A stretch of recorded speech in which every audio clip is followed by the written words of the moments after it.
Bienvenidos a este vídeo en el que vamos a hacer un repaso a los números de condición, ya que el directo de la clase en el que explicamos números de condición no quedó bien grabado. Vamos a aprovechar este vídeo para hacer un repaso, ¿de acuerdo? Voy a utilizar las mismas pizarras que generé durante las clases, ¿de acuerdo? Y vamos a comenzar antes motivando para qué necesitamos los números de condición, ¿vale? ¿Para qué sirven los números de condición?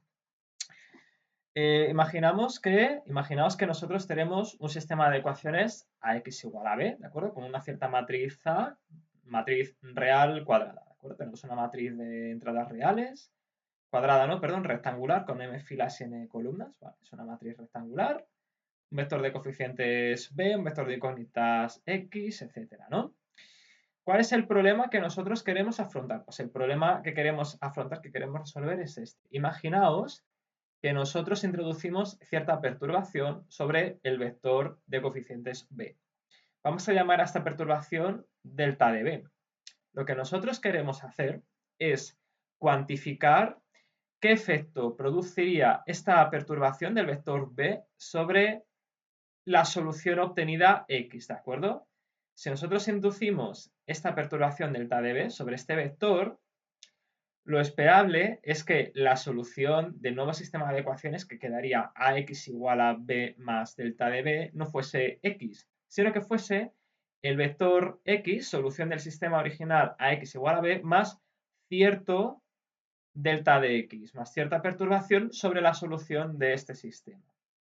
¿Cuál es el problema? Pues el problema es, dada la matriz de coeficientes A que define nuestro sistema, es cuantificar cuál es la perturbación que se nos podría producir en un sistema de ecuaciones con matriz de coeficientes A por culpa de una perturbación sobre el vector de coeficientes. Una perturbación a la que hemos denotado delta de B. ¿De acuerdo?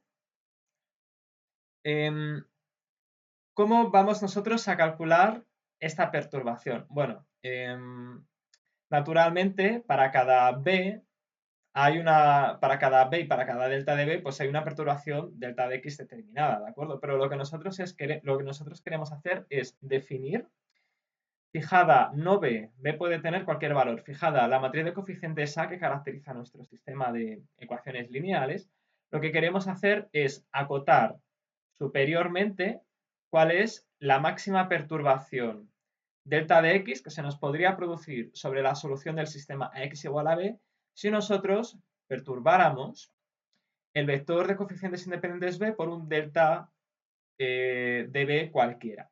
¿De acuerdo? Entonces, ¿cómo vamos nosotros a resolver este problema? El problema de acotar la delta de x inducida por causa de una perturbación en b. Pues lo primero que vamos a hacer es enunciar una teoría, una proposición que nos va a ser muy útil para resolver este problema, ¿de acuerdo? Supongamos que nosotros tenemos una matriz A rectangular real de m filas y n columnas, ¿de acuerdo? Si el rango de A coincide con su número de columnas, entonces resulta que la matriz A transpuesta por A va a ser una matriz definida positiva, es decir, todos sus autovalores van a ser estrictamente positivos. En cambio, si el rango de A es menor que su número de columnas, entonces A transpuesta por A va a ser una matriz definida positiva, es decir, va a tener autovalores nulos y positivos, ¿de acuerdo? Bien, entonces, enunciada esta proposición la vamos a utilizar ¿para qué? Pues para calcular esta cota superior a la que nosotros vamos a llamar más adelante número de condición, ¿de acuerdo? ¿Qué vamos a hacer nosotros? Pues vamos a considerar primero el sistema original a x sub 0 igual a b y por otro lado consideramos el sistema perturbado a de x sub 0 más delta de x sub 0 igual a b más delta de b. Delta de b es la perturbación que nosotros introducimos, x sub 0 es la solución del sistema original sin perturbar y delta de x sub 0 es la perturbación que se induce sobre la solución x sub 0 al perturbar el vector b por un delta de b determinado. ¿De acuerdo? Si nosotros hacemos manipulaciones sobre estas dos ecuaciones, ¿de acuerdo? Utilizando esta propiedad, nosotros podemos llegar a esta expresión. ¿Y qué es esta expresión que estoy marcando aquí? Pues es una acotación, ¿de acuerdo? Fijaos. Esto es un número real que nosotros estamos acotando superiormente, fijaos en este menor igual, por este producto de dos números reales, ¿de acuerdo? Un número que es estrictamente positivo porque está inscrito en una raíz cuadrada y otro número también estrictamente positivo porque es un cociente de dos normas, ¿de acuerdo? Vamos a ver qué es esto. ¿Qué estamos acotando en esta expresión? Pues estamos acotando una expresión que es la norma del delta de x sub 0 partido por la norma de x sub 0. ¿Y qué es este cociente? Pues este cociente es el error relativo inducido en la solución x sub 0 al perturbar el vector b por un delta de b determinado.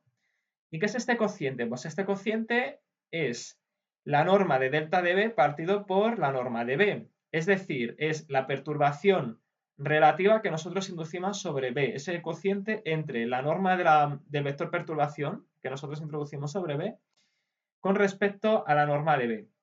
¿De acuerdo? Es la perturbación relativa que nosotros introducimos sobre el sistema original. ¿De acuerdo? ¿Y esta cota superior de qué depende? Pues depende de esta perturbación relativa multiplicada por un número, que es esta raíz cuadrada, al cual nosotros vamos a llamar número de condición. Y vamos a anotar como C sub 2 de A. ¿De acuerdo? Cuanto más grande es este número de condición, esta cantidad, esta raíz cuadrada, entonces mayor va a ser esta cota positiva. ¿De acuerdo? Vamos a profundizar más adelante en eso. Primero lo que quiero hacer es definir el número de condición. ¿A qué es igual el número de condición de acuerdo a esta expresión? Pues fijaos, es igual a la raíz cuadrada del autovalor más grande de la matriz A transpuesta por A partido por el autovalor más pequeño que tenga la matriz A transpuesta por A. ¿De acuerdo? La raíz cuadrada de eso, ¿vale? La raíz cuadrada de ese cociente de autovalores, el máximo y el mínimo de A transpuesta por A, ¿vale? A eso vamos a llamar nosotros C sub 2, ¿no? Ahora nos vamos a venir aquí abajo, es la misma, esto es la misma ecuación que esto, pero utilizando la notación C sub 2 de A para denotar el número de condición de A, ¿de acuerdo? ¿Y qué es lo que tenemos aquí? Pues tenemos lo siguiente, ¿de acuerdo? C sub 2, el número de condición de A depende únicamente de la matriz A, es una característica propia de la matriz A, rectangular real que nosotros estemos utilizando en nuestro sistema de ecuaciones, ¿de acuerdo? Cuanto más grande es C sub 2, entonces más grande va a ser esta cota superior, ¿de acuerdo? Lo cual significa que cuanto más grande sea el número de condición de una matriz, más grandes que pueden ser las perturbaciones causadas sobre la solución de un sistema de ecuaciones lineales al perturbar el vector b, ¿de acuerdo? Cuando más grande es C sub 2. Ahora bien, si C sub 2 no es grande, sino que es un número positivo pequeño, entonces lo que ocurre es que este producto de dos números positivos reales va a ser pequeño también, en valor absoluto. Por lo tanto, esta cota superior va a ser pequeña. Y como esta cota superior va a ser pequeña, los errores relativos que nosotros podemos esperar en las soluciones de este sistema al perturbar B, una cierta cantidad, delta de B, van a ser relativamente pequeños, ¿de acuerdo?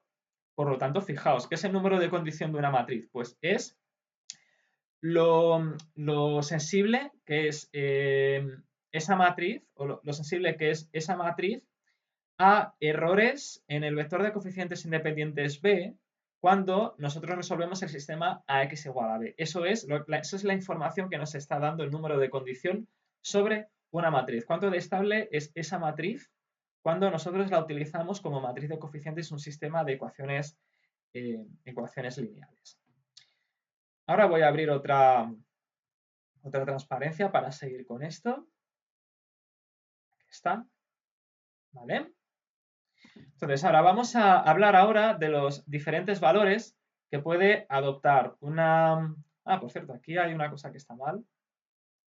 Esperad. Vamos a hablar ahora de los diferentes valores que puede adoptar el número de condición de una matriz en función de las características que tiene la matriz A, ¿de acuerdo?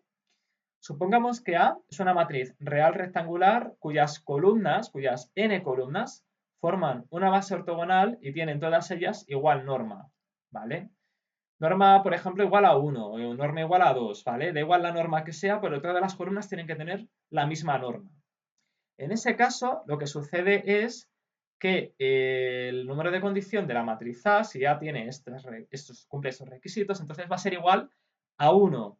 ¿Y qué es 1? Pues es precisamente el valor mínimo que puede tener el número de condición. Recordad por la definición de número de condición que nosotros lo que tenemos es un cociente entre el autovalor máximo y el autovalor mínimo de la transpuesta por A. ¿Vale? ¿Cuál es el valor más pequeño que puede tener este cociente? Pues lógicamente 1, ¿de acuerdo? ¿Qué es lo que pasaría cuando todos los autovalores de la matriz A transpuesta por A fuesen todos iguales? Si una matriz A transpuesta por A, si la matriz A transpuesta por A tiene todos sus autovalores iguales, entonces este cociente va a ser 1, ¿de acuerdo? Y la raíz cuadrada de 1 va a ser 1 y por lo tanto, como número de condición de esa matriz vamos a obtener 1, ¿de acuerdo? Un corolario de esta propiedad es que todas las matrices ortogonales, ¿de acuerdo? Recordad lo que es una matriz real ortogonal, tienen número de condición igual a 1. Pero no todas las matrices que tienen número de condición igual a 1 son matrices ortogonales, ¿vale? Hay otras matrices que no son matrices ortogonales y que tienen un número de condición igual a 1. En general, ¿qué es lo que tiene que cumplir una matriz real rectangular o cuadrada, da igual, para que tenga número de condición igual a 1? Pues que sus columnas forman una base ortogonal y tengan igual norma. ¿De acuerdo? Simplemente eso, sus n columnas, ¿vale? Bien, esta es la primera propiedad. La segunda propiedad, ¿qué es lo que ocurre si el rango de A es menor que su número de columnas? ¿De acuerdo? Recordad por la proposición anterior que si el rango de la matriz A es menor que el número de columnas, entonces la matriz A transpuesta por A va a ser definida positiva. Semidefinida positiva, perdón. Lo cual significa, fijaos en esta expresión, que el autovalor más pequeño de la transpuesta por A que va a ser igual a 0. Y como este denominador es igual a 0, entonces este cociente, raíz cuadrada de este cociente, este valor va a tender a infinito. ¿De acuerdo? Va a tender a más infinito. Por lo tanto, lo que denotaríamos en este caso es que cuando el rango de A es menor que n, entonces el rango de A tendería a más infinito. ¿De acuerdo?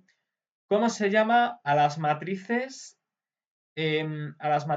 cuyo número de condición tienda a infinito o sea muy alto? ¿Vale? Tenga un valor positivo real muy grande. Pues esas matrices con un número de condición mucho mayor que 1, a esas matrices se las llama matrices mal condicionadas. ¿Y qué es lo que significa que una matriz sea mal condicionada? Pues que si intentamos usar esa matriz para resolver un sistema de ecuaciones lineales, vamos a obtener un sistema muy inestable. Muy inestable significa que si hay errores de redondeo en los cálculos, que es lo que ocurre en un ordenador, o si introducimos errores tanto en la matriz como en el vector de coeficientes b, entonces las perturbaciones que se pueden producir en la solución obtenida con respecto a la solución real del sistema, la solución analítica real del sistema de ecuaciones lineales, pueden ser muy altas, ¿de acuerdo? Y podemos obtener una solución del sistema x igual a b que no tenga nada que ver con la solución verdadera de ese sistema. Eso es lo que ocurre cuando utilizamos matrices mal condicionadas para resolver sistemas de ecuaciones lineales, ¿de acuerdo? Por contra, ¿cuáles son las matrices más estables que podemos utilizar para resolver sistemas de ecuaciones lineales? Pues las matrices que cumplen este primer requisito, matrices cuyas columnas forman una base ortogonal y tienen igual norma, ¿de acuerdo? Por ejemplo, matrices cuadradas ortogonales. Estas matrices tienen número de condición igual a 1, que es el menor número de condición que puede tener una matriz, lo cual significa que las perturbaciones que se produzcan en la solución van a ser del mismo orden de magnitud que las perturbaciones, por ejemplo, errores de redondeo que se produzcan tanto en la matriz A en los coeficientes como en el vector de coeficientes B, ¿de acuerdo?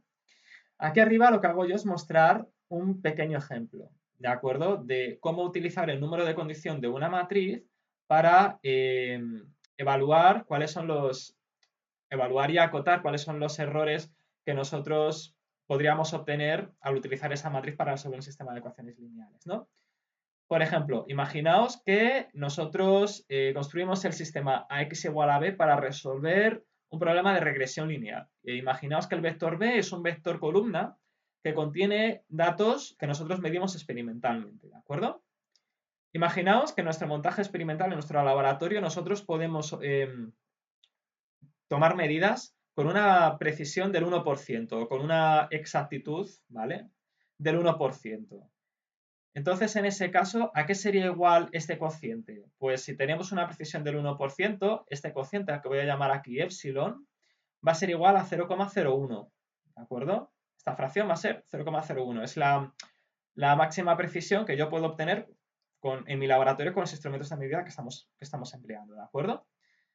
Ahora, supongamos que por la naturaleza del problema que yo quiero resolver, el máximo error tolerable en la solución, para que esta solución esté considerada como solución válida, ¿de acuerdo? Sea del 5%. Es decir, vamos a suponer, esto es una suposición, vamos a suponer que el máximo error admisible en el problema que queremos resolver es un 5%. Si el error que obtenemos en la solución es menor del 5%, entonces consideraremos que es correcto, pero si es mayor del 5%, entonces diremos que es un error inadmisible, ¿de acuerdo? Por lo tanto, esta fracción, ¿a qué va a ser igual en nuestro problema? Pues va a ser igual a 0,05, ¿de acuerdo? Es el máximo error admisible en la solución de nuestro sistema, ¿de acuerdo? ¿Y qué podemos hacer de aquí? Pues esto lo tenemos fijado a 0,05, esto lo tenemos fijado a 0,01 y ahora lo que podemos hacer es despejar cuál es el máximo número de condición que puede tener nuestra matriz A, la matriz A que utilizamos para resolver este problema de regresión lineal de nuestro experimento, para que con las medidas que nosotros tomamos experimentalmente obtengamos unos cálculos con el nivel de precisión admisible que nosotros requerimos, del 5% o menor del 5%, ¿de acuerdo? Entonces nos quedaría 0,05 dividido por 0,01, que nos daría 5, es decir, el máximo número de condición que puede tener la matriz A para que nosotros podamos obtener unas soluciones admisibles con esa matriz sería, en este caso concreto, de 5, ¿de acuerdo? Si nosotros tenemos una matriz A con un número de condición mayor que 5, en este ejemplo concreto diríamos que la matriz está mal condicionada, ¿vale? ¿Por qué? Porque si nosotros resolviésemos el sistema AX igual a B, nosotros podríamos obtener errores en la solución X de hasta de más de un 5% de error, ¿de acuerdo? Y ya está, ¿vale? Simplemente, después de este ejemplo, lo único que me queda por decir es que si la matriz A es una matriz real simétrica, entonces nosotros podemos simplificar el cálculo del número de condición, ¿de acuerdo? Mediante la siguiente expresión, ¿vale? La raíz cuadrada desaparece, también desaparece la A transpuesta y nos queda que nosotros podemos calcular el número de condición de una matriz simétrica real como el cociente entre el valor absoluto del autovalor máximo de la matriz A partido por el valor absoluto del autovalor más pequeño que tiene la matriz A, ¿vale? Y ya está. Con esto terminamos este repaso de número de condición. Espero que les haya interesado y que lo hayan entendido bien. Si tienen preguntas ya saben dónde escribirme. Y nada, me despido de vosotros y hasta el próximo vídeo.